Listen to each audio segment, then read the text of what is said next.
जी नमस्कार मेरे प्यारे प्यारे बच्चों, मैं नवीन चौधरी। आप लोग देख रहे हैं लर्निंग बाय डूइंग। कैसे सब उम्मीद करता हूँ सब अच्छे होंगे, कुशल मंगल होंगे, तंदुरुस्त होंगे। आज हम पढ़ेंगे सीटेट की पेडागोजी की पहली क्लास रही अपनी, जिसमें पढ़ेंगे हम हिंदी पेडागोजी, हिंदी शिक्षण शास्त्र। इसमें से आपको कम से कम कितने परसेंट, 15% देखने को मिलते हैं। कितने? कम से कम 15 क्वेश्चन आपको पेडागोजी को देखने को मिलते हैं। ग्रामर सीटेट में ना के बराबर पूछी जाती है, ना के बराबर आपसे ग्रामर पूछी जाती है, तो आप ज्यादा पेडागोजी पे ध्यान दें। पेडागोजी ऐसा सब्जेक्ट है जो आपको हिंदी में भी काम आएगा, ईवीएस में भी काम आएगा, मैथ्स में भी काम आएगा। आपका कोई सब्जेक्ट है सेकंड पेपर में, उसमें भी आपको काम आएगा, और सीडीपी में तो आपकी पेडागोजी काम आएगी। तो ये आपको कम से कम 70 प्लस नंबर है। आप नॉर्मल से नॉर्मल तैयारी करते हो पेडागोजी की, 70 प्लस नंबर आपको सिर्फ कहां से मिलेंगे? पेडागोजी से मिलेंगे। तो ये पेडागोजी आपकी इंपॉर्टेंट है। चलिए, पहली क्लास है अपनी। चैनल पे नए हो तो लाइक शेयर सब्सक्राइब कर दीजिए। सोशल मीडिया हैंडल्स के जुड़ने के लिए आप फॉलो कर सकते हो। टेलीग्राम पे आपको पीडीएफ मिल जाएगी प्रत्येक क्लास की। क्लास जैसे आपको लिंक मिलेगा वैसे ही। पहले देखते हैं अपन की भाषा क्या होती है। पहले तो देखते हैं कि भाषा शब्द बना कैसे है। भाषा शब्द बना कैसे? भाषा शब्द संस्कृत के भाष धातु से बना है। किससे बना है? संस्कृत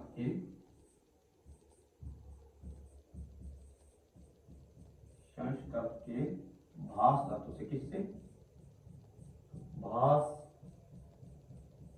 भाष धातु से बना है। क्या?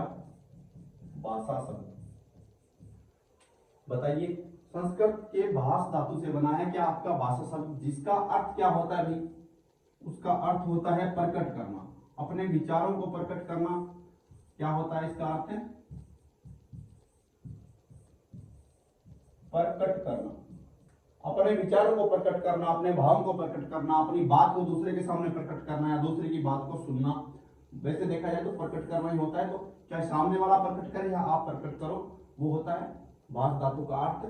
अब देखते हैं भाषा होती क्या है, भाषा है क्या। भाषा देखिए तो अपने विचारों को आदान प्रदान करने के लिए, क्या? विचारों को आदान प्रदान करने का एक माध्यम है। आसान भाषा में देखा जाए तो सबसे आसान भाषा ये है कि विचारों को आदान प्रदान करने का माध्यम क्या है? भाषा है। चाहे वो लिखित भाषा हो, चाहे वो मौखिक भाषा हो, चाहे वो सांकेतिक भाषा हो। भाषा के कई रूप होते हैं। तो भाषा सबसे आसान भाषा में देखें, सबसे समझें कि आप अगर मेरे को सुन पा रहे हो, किसके माध्यम से सुन पा रहे हो? मैं मेरे विचार आपके सामने प्रकट कर रहा हूँ, जितना भी मेरे को आता है, जितना भी मैं चाहता हूँ कि मैं मेरा 100% बच्चों को दूं, तो वो किसके माध्यम से संपन्न हो पा रहा है? एक तो लिखित भाषा के माध्यम से संपन्न हो पा रहा है, एक मौखिक भाषा के संपन्न हो पा रहा है, एक जो मैं इशारे कर रहा हूं उसके माध्यम से क्या हो रहा है? संपन्न हो पा रहा है। तो भाषा अपने विचारों को आदान प्रदान करने का माध्यम है, अपने बातों को दूसरे के सामने रखने का माध्यम है, दूसरे की बातें समझना और अपनी बातें दूसरे तक पहुंचाना, और देखा जाए तो संप्रेषण करने का सबसे अच्छा माध्यम क्या है? आपका भाषा ही है, चाहे वो लिखित हो, मौखिक हो या सांकेतिक हो। ठीक है, फिर चलते हैं अपन नेक्स्ट। अब कुछ महत्वपूर्ण भाषाविद या वैज्ञानिक, मनोवैज्ञानिक या जो भी दर्शन शास्त्र, जो भी आप समझो, प्लेटो, उन्होंने अपनी क्या दिया? अपनी भाषा के लिए अपनी अपनी एक एक परिभाषाएं दी, अपने अपने विचार रखे कि भाषा क्या होती है। प्लेटो ने कहा आत्मा की बातचीत लेकिन उसमें आवाज नहीं होती। क्या? आत्मा की बातचीत लेकिन उसमें आवाज नहीं होती। जब वो बातचीत आवाज में बदल जाती है, जब विचार आवाज में बदल जाते हैं तो भाषा बन जाती है। क्या? कि जब विचार आवाज में बदल जाते हैं तो क्या बन जाती है भाई? भाषा बन जाती है। ये किसने कहा है? प्लेटो ने कहा है। इसमें सबसे आसान भाषा में समझेंगे दोबारा हम। आपको किसी के लिए फीलिंग है, आपके मन में किसी के लिए फीलिंग है, आपका कोई भी क्रश है, आप जिसे भी पसंद करते हो, ए टू जेड दुनिया में कोई भी इंसान हो, मम्मी पापा हो, भाई हो, बहन हो, या आपका कोई भी क्रश हो, गर्लफ्रेंड हो, बॉयफ्रेंड हो, सभी को, ए टू जेड सभी को मिला लीजिए। उनके लिए आपके दिमाग में, आपके मन में कोई भी फीलिंग्स है, आप उन्हें कुछ कहना चाहते हो, अपनी बात उनके सामने बयां करना चाहते हो। जब तक आप बयां नहीं करोगे, अपने मन ही मन में रखोगे, अपनी फीलिंग्स को दबा के रखोगे, तब तक वो क्या है?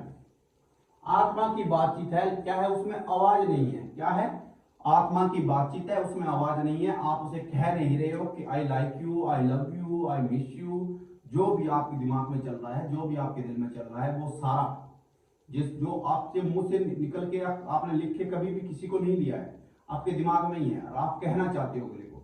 जब आप उसे कहोगे कि I like you, I like you, I love you, जो भी कहोगे, तब वो क्या हो जाएंगे, वो विचार आपकी किस में बदल जाएंगे, भाषा में बदल जाएंगे। तो ये साफ और सीधी सी आसान सी परिभाषा है कि आत्मा की बातचीत, लेकिन उसमें आवाज नहीं होती, विचार आवाज में बदलता है तो भाषा बन जाती है। ये किसने कहा है, प्लेटो साहब ने कहा है। फिर आते हैं महर्षि पंतजलि। क्या, महर्षि पंतजलि, जिस वाणी को मनुष्य व्यक्त करता है भाषा कहलाती है।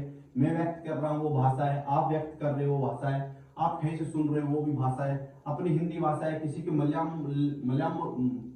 होती है, किसी की केरल होती है, किसी की मद्रासी होती है, किसी की अंग्रेजी होती है, किसी की चाइनीज होती है। तो भाषा सबकी क्या होती है, अलग अलग होती है।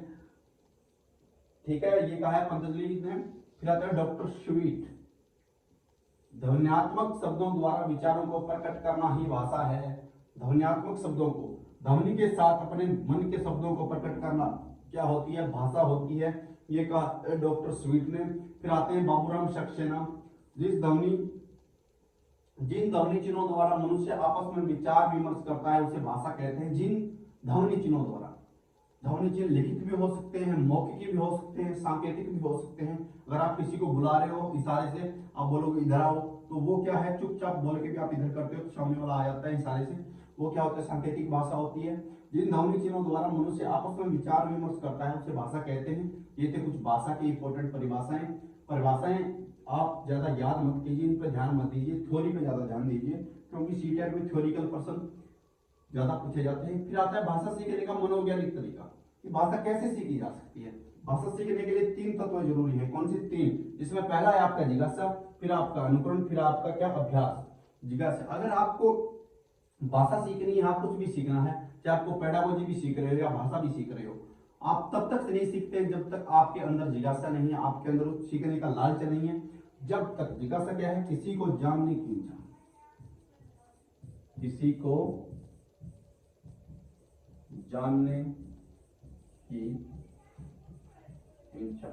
जिज्ञासा क्या होती है, किसी के बारे में या किसी को जानने की इच्छा क्या होती है, जिज्ञासा होती है। सॉरी, किसी को जानने की इच्छा है, किसी के बारे में जानने की इच्छा क्या है, जिज्ञासा है। तो जिज्ञासा अगर आप में नहीं है, किसी भी काम को करने की, समझने की, कहीं पर जाने की, किसी को बुलाने की, या भाषा सीखने की, यहाँ तक कि भाषा सीखने की आप में जिज्ञासा नहीं है तो आप भाषा नहीं सीख पाओगे। सबसे पहला अपना क्या है, जिज्ञासा है। फिर आपका अनुकरण, अगर आप जिससे भाषा सीख रहे हो आप उसके फॉलो करोगे, उसका अनुकरण करोगे, वो कैसे बोल रहा है। इंग्लिश बोलते हैं, कुछ लोग इंग्लिश सीखते हैं तो उनकी तरह ही हमें क्या करना पड़ता है, उनको बोलना पड़ता है। इंग्लिश के शब्द हिंदी सीख रहे हैं, हिंदी के शब्द, केरला सीख रहे हैं, केरला के शब्द, फ्रेंच सीख रहे हैं, फ्रेंच के शब्द, तो उनको क्या करना पड़ता है, अनुकरण करना पड़ता है। फिर हमें क्या, भाषा में दक्षता या स्थायित्व करने के लिए, कि ये लंबे टाइम तक हमें क्या रहे, याद रहे, लंबे समय तक हमें क्या रहे, हमारे साथ रहे, और हम इसे उसका उपयोग करते हैं, तो हमें क्या करना पड़ेगा, उसका बार बार अभ्यास करना पड़ेगा। जैसा अपन कोई भी मटेरियल याद करते हैं, दिमाग में सेट करते हैं पेपर देने से पहले, तो उसका क्या करते हैं, बार बार रिवीजन करते हैं। क्यों करते हैं, कि वो अपने दिमाग में क्या रहे, स्थायित्व बन जाए, उसका क्या, स्थायित्व बन जाए, उसका क्या बन जाए, स्थायित्व बन जाए, स्थायित्व बन जाए, उसका क्या, स्थायित्व बन जाए। इसलिए क्या है, अभ्यास भी जरूरी है। और पूछा जाए आपको निम्न में से भाषा सीखने के लिए सर्वाधिक महत्वपूर्ण क्या है, तो सर्वाधिक महत्वपूर्ण क्या है भाई, आपका अनुकरण है। क्या, सर्वाधिक महत्वपूर्ण, सर्वाधिक महत्वपूर्ण, सर्वाधिक महत्वपूर्ण आपका क्या है, अनुकरण है। अगर पूछा जाए कि भाषा सीखने के लिए सर्वाधिक महत्वपूर्ण कौन सा अंग है, तो अनुकरण सबसे महत्वपूर्ण। जिज्ञासा होगी तो भी अच्छी बात है। अगर आप अगले को देख के उसका अनुकरण नहीं कर रहे हो, आप सोच रहे हो कि नहीं मैं इसकी तरह नहीं बोलूंगा, ये तो ऐसे बोल रहा है मैं तो ऐसे बोलूंगा, तो आप क्या नहीं कर सकते, भाषा नहीं सीख सकते, आप भाषा नहीं सीख सकते। ये आपका अनुकरण सबसे महत्वपूर्ण अंग है, जिसमें आपको भाषा सीखने में सर्वाधिक सहायता मिलती है। फिर भाषा सीखने की प्रक्रिया क्या है, होते भाषा सीखने के मनोवैज्ञानिक अंग। अब है भाषा सीखने की प्रक्रिया। पहले भाषा सीखते हैं तो अपने दिमाग में कुछ बिंब बनते हैं, ठीक है, भाषा सीखे कुछ भी सीखे तो अपने क्या बनता है, बिंब बनता है। उसमें 4 बिंब आपके महत्वपूर्ण है, दृश्य बिंब, श्रुति बिंब, विचार बिंब और भाव बिंब। दृश्य का सब अर्थ लिखा हुआ है कि किसी को देखकर दिमाग में उसकी कल्पना करके उसका क्या बनना, चित्र बनना, वो होता है दृश्य बिंब। श्रुति बिंब, सुनकर चित्र बनना। विचार बिंब, उसकी अनुपस्थिति में भी विचार करना, विमर्श करना क्या होता है? अमूर्त चिंतन। अमूर्त जो अपने आंखों के सामने नहीं है फिर भी अपन उसके बारे में सोच पा रहे हैं, वो क्या होता है? आपका विचार या अमूर्त चिंतन। तो विचार बिंब, फिर भाव बिंब। किसी को लेके, उसके किसी भी चीज को लेके, वस्तु, व्यक्ति, इंसान, किसी को भी लेके उसके दिमाग में भाव पैदा होना ही क्या होता है? भाव बिंब होता है। तो अपन वन बाय वन इनको करते हैं। दृश्य बिंब। दृश्य बिंब क्या है? किसी भी व्यक्ति, वस्तु को लेके क्या, मैं आपको लिखा देता हूं, बच्चे द्वारा परिवार के किसी भी सदस्य,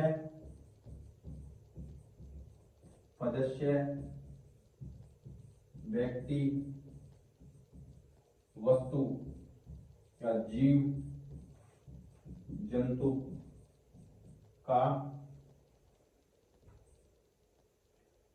बच्चे द्वारा परिवार के किसी भी सदस्य, व्यक्ति, वस्तु, जीव जंतु को कर लेना, को देखकर मस्तिष्क में जो कल्पना बिंब बनता है, कल्पना मात्र बिंब बनता है, उसे क्या कहते हैं? दृश्य बिंब कहते हैं। अगर एक छोटा बच्चा है, वो अपने पापा को घर पे देखता है कि ये कौन है?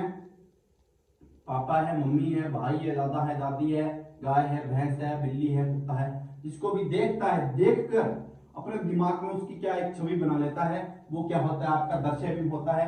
क्या देखकर जो छवि बनती है वो आपका दृश्य बिंब होता है। फिर चलते हैं अपन नेक्स्ट श्रुति बिंब पे।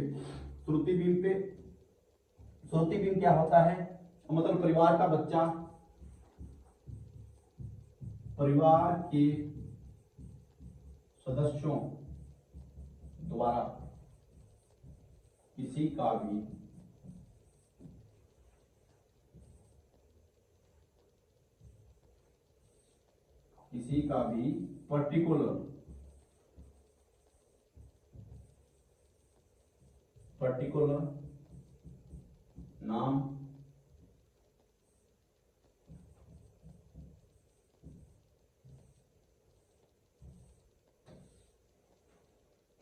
पर्टिकुलर नाम सुनकर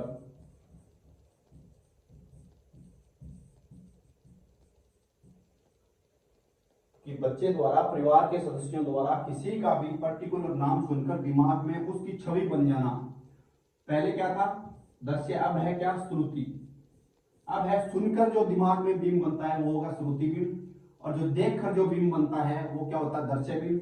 श्रुति बिंब, अगर घर में 5 सदस्य हैं बच्चे के, किसी का नाम है दिनेश, अमित, राकेश, दिनेश, जो भी नाम है, घर वाले उनका नाम ले रहे हैं बच्चे के सामने कि दिनेश इधर आ, इधर आ अमित, इधर आ पंकज, जो उनका सबका नाम ले रहे हैं, तो बच्चे के दिमाग में उनका एक स्कीमा, एक क्या बन जाएगा? एक डायग्राम बन जाएगा, एक बिंब बन जाएगा कि हाँ ये तो दिनेश है, ये सुरेश है, ये रमेश है।